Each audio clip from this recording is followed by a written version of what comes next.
Welcome to Your Health Reset, where we address the real root causes behind health issues today to get you rapid results on your health journey so you can be who you came here to be, mind, body, and spirit.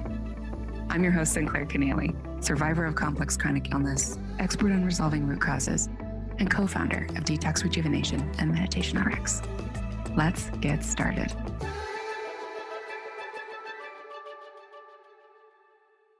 Welcome back. We're continuing our conversation on root causes and rapid results. I'm your host, Sinclair Kennally, and today I am joined by my wonderful friend, Dr. Christine Schaffner, who is a luminary, not just in the ND world of functional medicine, but also more specifically bioregulatory medicine, really at the forefront of looking at how science and the more subtle fields are actually available to us all on the healing journey. But you have so many other qualifications, but those are my favorite things about you.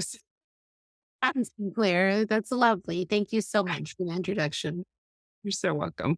Okay, so we could talk about so many things on this summit together. Like, I feel like you could have just as easily put a summit together with this name. What we decided to do is we're going to discipline ourselves and do a very laser-focused talk today on overlooked root causes and some of those rapid results and the methodologies that can help us all achieve those rapid results when we're overcoming chronic conditions, especially the chronic conditions that have really exploded in this past couple of decades. So that's what we're going to dive in and do. Yay, we're going to contain ourselves. Yes, we are. Yeah. Christine, what do you think are some of the top overlooked root causes of chronic conditions today? Yeah, it's a great question. And I feel really blessed that people trust me with their health and they often come after trying a lot of things. So it's really come out of this innovation and just really seeing and observing what works and what doesn't. The patients that I see in the treatment room, I know you and I both work closely with patients. And so we get that really amazing feedback that they teach us every day. And we're really going to just hone in again. Our knowledge is evolving, but I would say the themes that I would just like to really highlight on today are this concept of interference fields, and is a term that we use in bioregulatory medicine we can dive into the dental work, focal infections and scars, and the fascia, and really how this is a huge piece to drainage and opening of pathways. And it's also really the area that I think a lot of us need to understand. That's where toxicants settle and pathogens lie, and trauma actually lies as well. So it's a really important space to be aware of in the body. And then my passion and where I really spend my time trying to really learn more and more is this concept of what are called biofield therapies. But it's really the realm of energy medicine, in the realm of understanding that beyond our physical body, we have a biofield, and that we're really swimming in a unified field of plasma and ether that is highly charged and has a ton of intelligence and information that we can connect with our healing. And so this is the realm that our body talks to with sound and light and frequency, and things like meditation and also collective healing really help us to play in this space. So those are the things that we contain ourselves to do. I think it's all going to happen in 28 minutes. Yeah, we can do it. Let's start with those root causes before we jump into all of those wonderful therapies. Root causes, and what do you want me to talk about the interference fields piece first? Absolutely, yeah. Interference fields are the terminology that bioregulatory medicine give to these things that are often overlooked that really can be one of the big root physical causes that is creating incoherent messages and really affecting our body's ability to self-regulate and heal. So it's very disruptive to our autonomic nervous system and many systems as we go through this. So the dental piece, thank goodness, there's so much more awareness than there used to be, but it's still overlooked. It's amazing how people have seen 10 functional medicine doctors and they still come in with amalgam fillings. So I actually have that be a first step that I work with, because people with amalgams, if they end up in your office, they're often, it's a big piece of the puzzle, and it's actually a roadblock to having them in their mouths, because it's really tying your hands on therapies and tools that they need in order to not aggravate them. So we safely remove them. And then this idea of cavitations and also root canal teeth. So cavitations are going to be often, they can be where any tooth is extracted, but often we have our wisdom teeth extracted. And for good reasons, a lot of the times, if they're impacted or they're coming in sideways and interfering with another tooth, we need to have these teeth removed because they can damage the neighboring tooth. But we don't do probably the techniques that are needed, and that we remove the tooth with the removing the ligament. So removing the ligament allows the signals to our bone to actually heal and repair that bone. And what can happen is that the tooth is removed and then a pocket fills, and it's really never full healthy bone in the pocket where the tooth was removed, but it's actually necrotic dead disease bone, which actually serves as a reservoir of infection of just you name it, parasites, viruses, molds, fungi, bacteria, all of it. It's having a party, throwing out biotoxins and just poisoning the circulation and the lymph and the vagus nerve and creating all sorts of dysfunction in the body. And so that's a big one. And remember, the wisdom teeth sits on the small intestine, endocrine, and circulation meridians with the acupuncture connection. And that's really a big piece of what people come to you, right? SIBO or with small intestinal bacterial overgrowth, as we mentioned, is actually a symptom of something larger, but gut dysbiosis, right? Those patients who can't get their gut right after doing many things, endocrine imbalances, circulation imbalances. This idea of vagus nerve imbalance is really important. I'm so glad that so many people are talking about it, but the vagus nerve is actually toxic and infected in a lot of people. And so we've shown that a lot of these things are neurotoxic, and they can become, as they travel onto the lymph, if you think about the anatomy, can be essentially taken into the vagus nerve and affect that neuronal communication along that really important nerve. So this is a really big piece to look at, especially the POTS patients, the dysautonomia patients. That can be huge. Bartonella loves the jaw if you have recurrent Bartonella. So that's a big piece. And then root canals. Root canals are dead teeth. So they basically take the living matter that's died out of the tooth and just shove it with biocompatible materials. Some of your patients will have mercury in those root canals. That can be a surprising kind of mercury place that you might not know if you look in your mouth, you don't see it, but on a 3D scan, you'll see it. Root canals are dead tissue. They also have that Protea bugs and also poison the lymphatics and the acupuncture connection and the circulatory system. So the mouth is a really important place to start if you're still sick and you're not getting the results, because I really don't think you're going to get well if you have these things in your mouth. And so that's one piece. And then the other interference fields can be scars. So scars can also disrupt the fascia, the lymphatics, they can hold trauma, they can be disruptive to the nervous system. So I do neurotherapy in the office, which is really fun to do, and that can help release trauma, help to heal the fascia and the lymphatics, and just really also open up the energetic meridians in the body, which they found that actually the meridian lines actually line up with different collagen lines in the body. So opening up the fascia actually opens up the energetic meridians. So scars are big. And then focal infections are these ideas of when we think of infection, we think of like this purulent, pussy, kind of red, kind of painful infection. And yes, that is part of an infected tissue. But what happens when there is prolonged infection in certain tissue, there's something called anergy, or the immune system's actually not able to mount a response or to really fight that anymore. It's become essentially, it's beyond the point where the body can clear it alone. And these things can be more silent. Like sometimes they'll be like, oh, I had a history of strep and Epstein-Barr and all of that, but I have no symptoms. Or some people do know that there are things like tonsils. Tonsils are a big focal infection that I treat, and that can flare up and down with symptoms for some people. But the common focal infections that I can see often are the tonsils and the sinuses. So those are big ones that we could spend probably 3 hours on, but I'm sure you're having people talk about mold and sinuses and so forth. But the tonsils are a big tissue that I find really dysregulated in our patients. And I think because of the base of the brain and the top of the gut and our encountering with the environment that it becomes so impacted. So those are interference fields. Again, I'm containing myself, but those are a checklist. If you're still sick and you haven't looked at that checklist, you'd be surprised how that's still, all of those things are still often overlooked.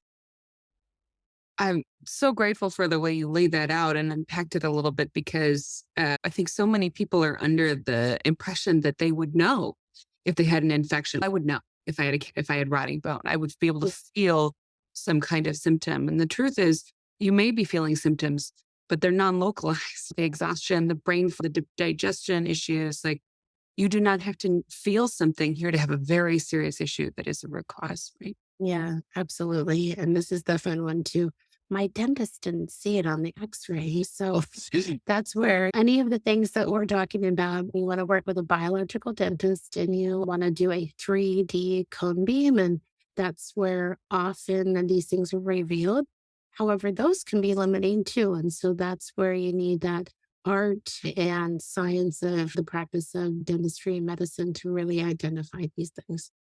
That's really well said. And I love how you highlighted that the toxic or that the vagus nerve itself can become toxic. Like it is very sensitive tissue.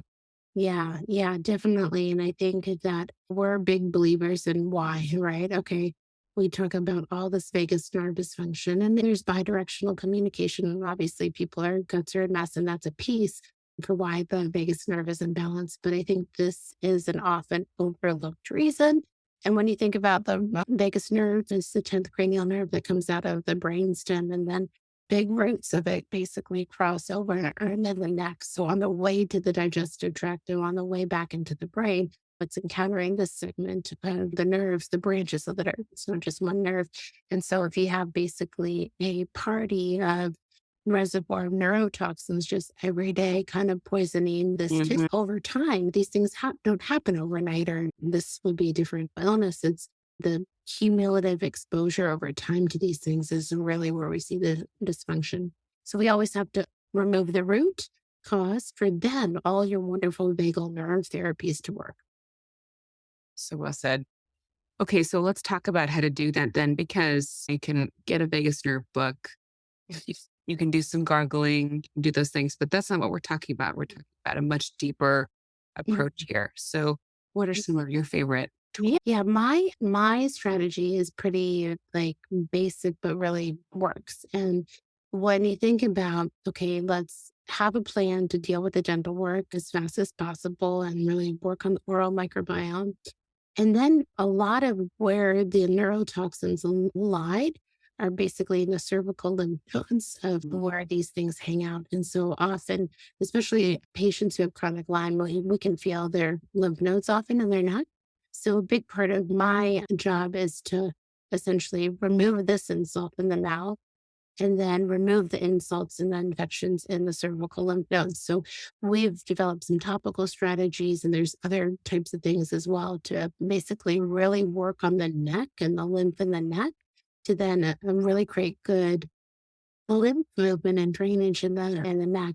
And that will support, again, another kind of aspect of what's poisoning the vagus nerve. So we do that. And then often when the vagus nerve, and especially in the way that I'm describing, is affected, there can be a kick up a mast cell activity around this area. So a big theme, I think more and more in modern day, is supporting mast cells. That's also another good place to start. People are quite sensitive and sick, finding some mast cell support. There's, of course, prescriptions, but there are natural botanicals and supplements as well that can support that, which I'm happy to go through products if that's helpful or not. Yeah, let's do it. Let's get down to specifics. Let's share some regrets. Yeah, so for the natural products, of course, quercetin, there's also vitamin C. There's a product from Beyond Balance called Mast Ease that I love. That's really wonderful. For some people, again, where they come in to see me, will often use just for a period of time things like ketotifen, which is a mast cell stabilizer. I don't love the H1 and H2 pharmaceuticals, but some people need to have those for a short period of time to get on top of things. And then we also use a peptide called Amlexinox. That is really great for mast cells. And then BPC is also BPC 157 is a great peptide. And when you think about it, It helps with inflammation. We use the oral capsules and now they have a spray as well that I'm playing around with. And of course, injectable as well. So I'll use those for mast cells. So we have, okay, avoid it, basically identify and mitigate exposure. Open this up, heal this, drain the lymph, stabilize the mast cells. And then the next layer I often see is that the vagus nerve I mentioned is infected by often Lyme infections and viruses love this nerve. So I use a form of kinesiology to help find what infections are in the vagus nerve and what treatments. And I'll often use some liposomal combinations of remedies in order for them to get into essentially nervous system tissue is the goal. So that is another thing to think about. And then there's another product that I love. There's a woman, Diana Driscoll. I don't know if you met Dr. Diana Driscoll yet, but she has the Paraspinal Plus and it has the form B1. She's just figured out also how to make acetylcholine very available. Acetylcholine is the neurotransmitter or essentially the communication that the vagus nerve uses to communicate. So that can be really helpful for restoring function. And then on top of that, then I think we can see the gargling, the humming, the toning, the singing, those have a chance of work better. Light therapies can also be helpful as well, but we can get into that when we talk about light. Fantastic. Yeah. I think it's so important for people to realize that there's a whole lot more tools that you can use at home than you know. Yeah. And that it's very helpful to work with a practitioner who's actually versed in actually deep work, the actual reversal of systemic toxicity, these silent infections that really had a chance to set up shop for years, sometimes decades. Yeah, totally. And not to say this, but I have to. With long COVID happening more and more, the vagus nerve, I think, is an area that we're seeing a lot of POTS and dysautonomia post COVID for the long haulers. And so just giving them a language around the tools that have worked in the chronic illness community for a long time work for long haulers as well. That's a fantastic point. Would you, before we get into all the fun light stuff, would you help unpack for people who may not be as familiar with neurotherapy, what are the applications that you turn to neurotherapy for specifically, especially when addressing some of these hidden root causes? Yeah. So neurotherapy is a tool that I have in my toolkit that I love. It really helps me to unblock the body. And so I, again, use kinesiology to help me identify where to start. But scars, we often do a scar tune-up when I first see patients. So we'll just inject scars that are either from injuries or surgeries that will be helpful. And we can do different patterns. So we work with what's called the visceral cutaneal or cutaneal visceral reflex, where we can essentially, because of principles of the tissue continuum and also how the cutaneal nerves in the skin basically communicate to the nerves that surround organs. And so that then signals blood flow to the organs. So we can treat the skin with these superficial injections. We call them blebs. It's a very technical term. Yeah, that we put a little blebs of protein over, let's say, the liver or the kidneys or the small intestine or the lymph. And it's, again, I say acupuncture on steroids. That's just my experience. And it just really can help move energy in the body and move stuck energy and also help to move emotion out of the body. We also can inject the tonsils within the mouth, the scars or that tissue, and that can really sometimes really open the drainage pathway in the brain. We also can do different ganglion injections. I don't do a lot of deeper ganglion injections, but they are very helpful for some people, like the sphenopalatine or the celiac ganglion or the pelvic plexus. These can all be very helpful for shifting the body because the ganglia become toxic, just like I described the vagus nerve. Absolutely. Yeah. I really value neurotherapy. I don't do it as a traditional naturopath. I don't inject, but I have to give it credit as a phenomenal tool. And it really matters who you go see. And your clinic, I believe, has developed quite the reputation of being a destination for this. Oh, thank you. So if people are listening, like, how can I do that? Don't just look up any neurotherapy practitioner. Please go to somebody who really understands the art and the science of it. I used to joke I was doing neurotherapy along my spine to get over all my injuries from my cardiac. Yeah. I used to feel like I went under a sewing machine, but it was it was really just a few sessions Yeah, over what physical therapy and chiropractic work could not touch. It was just like an infection. totally. Yeah. I didn't mention down the paraspinals or doing massage down the spinal, like around the paraspinals that translates to the spinal column can be really helpful for really any neurological condition or pain. Mm, yeah, it's a great point. And for me personally, the tonsils injections were a game changer. And it was Yeah. like, Yeah. yeah.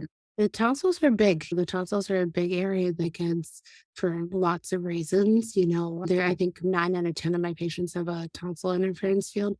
That's just rough math, but that's my sense. Like when you think about everything straining there, and we don't just have the palatine tonsils, we have 5 tonsils in that ring at the base of the ear, underneath the tongue, and at the adenoids. So they all communicate. So if they're not doing well, that whole tissue can not be happy. Such a great point. And I know this will probably come up as we transition to the more subtle field stuff, but I think that for many of us that have old trauma about not speaking up, this can be a very stacked, energetic area. There's a reason why this is like such an area of infections for me. I know. It's I deep. think most of my patients we treat this like we treat the body and the whole person, but most of the things are here that have been overlooked and need really a lot of love and care. Beautifully said. She's just technical, very technical. Exactly.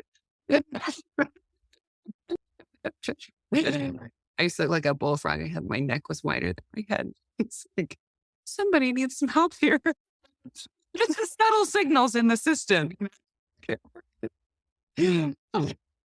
So let's talk about this emerging awareness that we have in our culture and now thankfully in medicine itself about these frequency fields and the therapies that can be used to actually access those and help to create those rapid results. Yeah, It's like absolutely. a particular interest for you.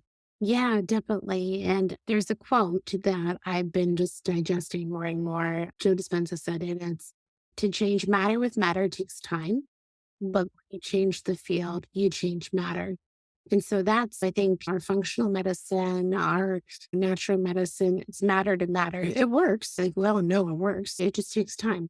Mm-hmm. My hypothesis of what I've been working on and what I do in my practice is if we can incorporate and bridge biofield therapies with our bioregulatory medicine, our functional medicine, our naturopathic medicine, and integrate that, or changing the field and supporting the physical body.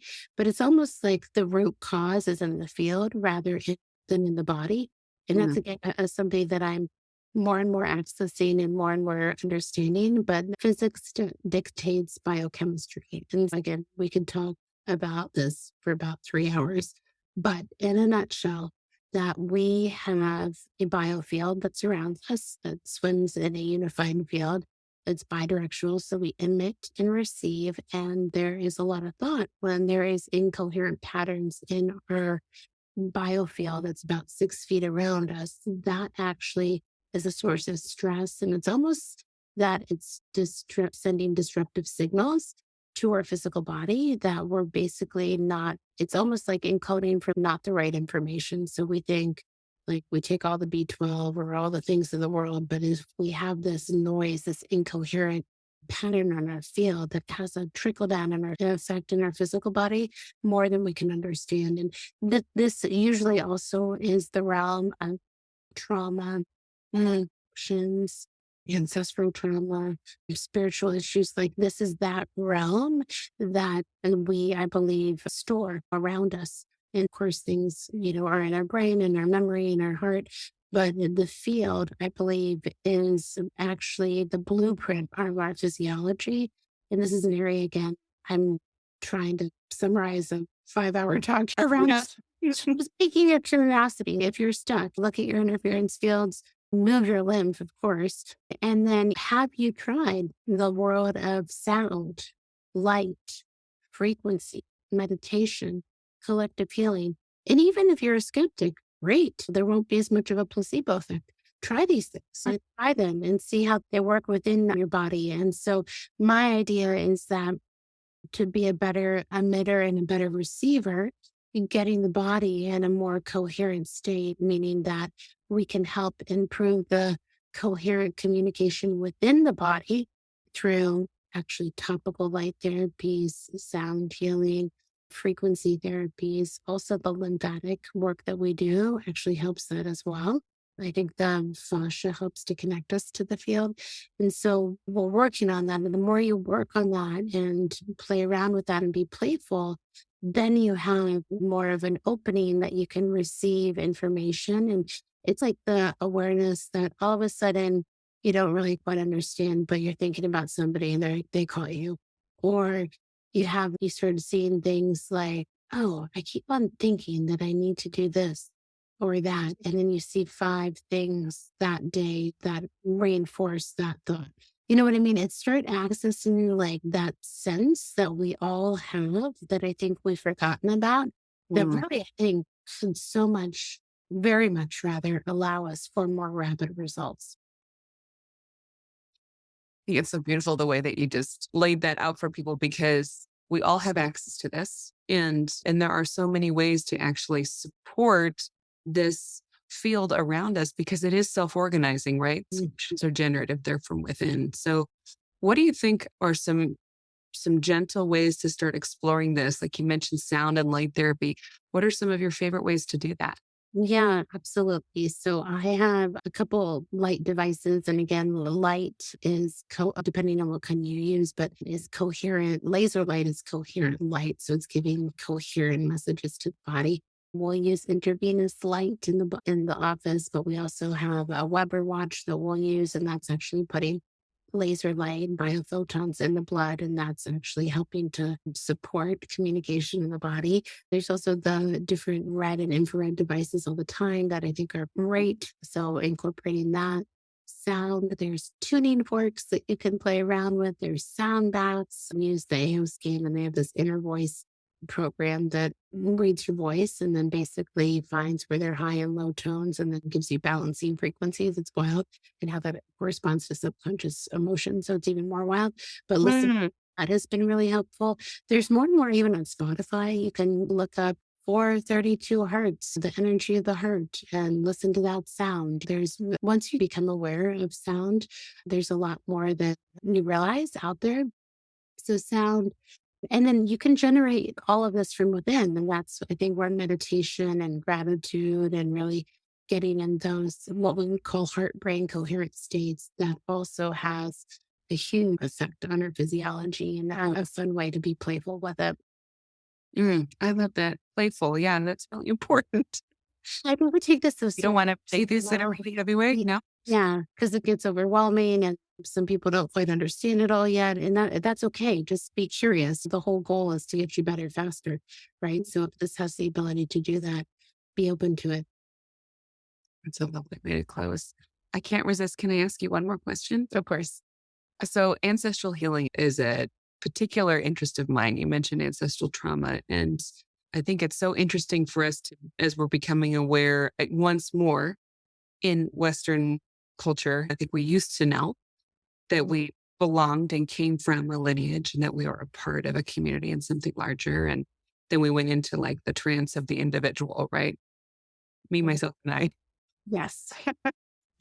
Uh, Wow. Yeah. So as we unpack some of this, and the whole intention is to get present to and more available to who we really are, right? So what are some of your favorite ways to support people who do have some ancestral healing work to do?